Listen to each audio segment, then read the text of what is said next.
Hello friends, welcome to my channel Sharmi's kitchen and blog. আজ তোমাদের সাথে আমি আরেকটি নতুন রেসিপি ভিডিও নিয়ে চলে এসেছি।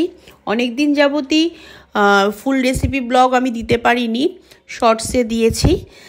তোমরা নিশ্চয়ই ডিম তেলানির রেসিপি অনেকেই তৈরি করেছো, কিন্তু আজকে আমি কুচো চিংড়ি আর ডিম দিয়ে এই তেলানির রেসিপিটি তৈরি করব।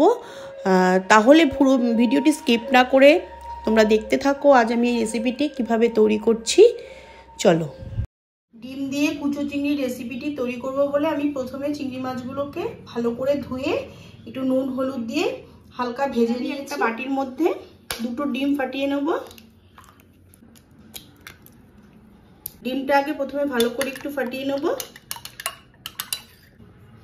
এবার ডিমের মধ্যে পেঁয়াজ কুচি, কাঁচা লঙ্কা কুচি, ধনেপাতা কুচি, রসুন বাটা, আদা বাটা, গোলমরিচের গুঁড়ো, লাল লঙ্কার গুঁড়ো, পরিমাণ মতন লবণ, চিংড়ি মাছ ভাজা। এবার সবকিছু দিয়ে ভালো করে মেখে নেব।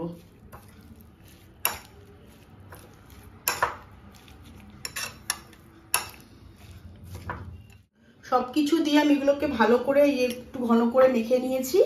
এবার আমি এগুলো প্যানকেকের মতন ছোট ছোট করে একটু ফ্রাই করে নেব। ফ্রাই করবার জন্য আমি গ্যাসে একটা প্যান বসিয়ে দিয়েছি। প্যানে একটু সাদা তেল দিয়ে দিচ্ছি। তেলটা গরম হয়ে গেছে, এগুলো আমি ছোট ছোট করে দিয়ে দেবো।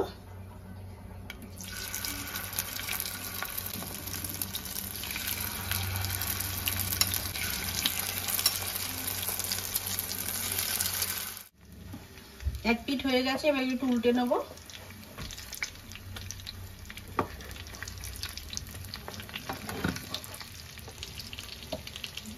ভাজা হয়ে গেছে, এবার আমি এগুলো তুলে নেব।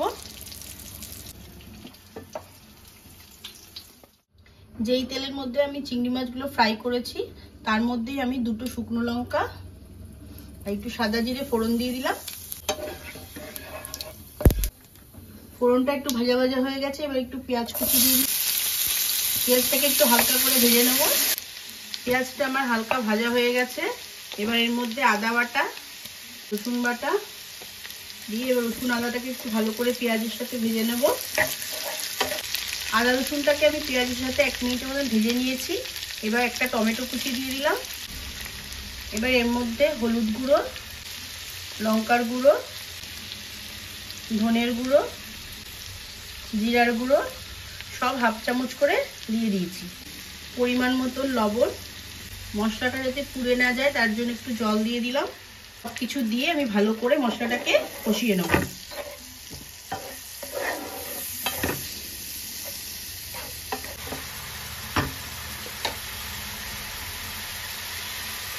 এবার ঢাকা দিয়ে মশলাটা 2 মিনিটের মতন কষিয়ে নেব। মশলাটা আমার ভালো করে কষে গেছে। এবার এর মধ্যে একটু চিনি দিয়ে দিলাম, একটু গরম মশলার গুঁড়ো। গরম মশলার গুঁড়ো আর চিনিটাকে ভালো করে মশলার সাথে মিক্স করে নেব। এবার এর মধ্যে অল্প একটু জল দিয়ে দিলাম।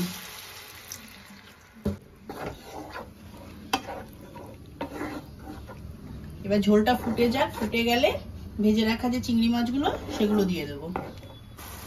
ঝোলটা ফুটে গেছে, এবার ভেজে রাখা ডিম চিংড়িগুলো দিয়ে দেবো।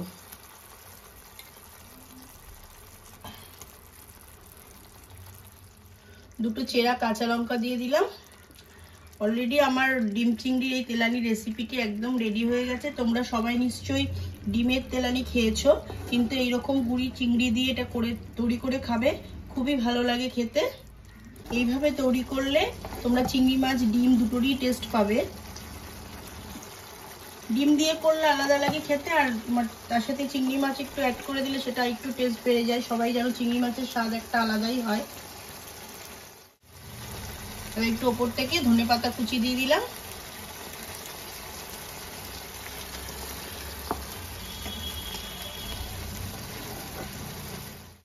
তাহলে ফ্রেন্ডস, আমার এই ডিম চিংড়ি তেলানি রেসিপিটি একদম রেডি হয়ে গেছে। এটা আমি গরম ভাতের সঙ্গে সার্ভ করব। গরম ভাতে খুবই ভালো লাগে এটা খেতে। আপনারা ডিম দিয়ে খেয়েছেন, এটা চিংড়ি মাছ মিশিয়ে করে দেখবেন, খুবই ভালো লাগবে খেতে।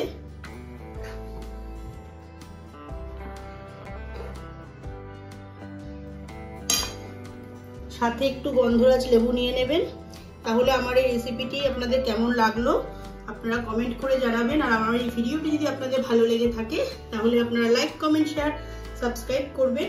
আর পাশের বেল আইকনটিকে ক্লিক করে রাখবেন যাতে নেক্সট কোনো ভিডিও ছাড়ার সাথে সাথে আপনাদের কাছে নোটিফিকেশন পৌঁছে যায়। আপনারা ভালো থাকবেন, সুস্থ থাকবেন। আবার দেখা হচ্ছে নেক্সট ভিডিওতে। টাটা।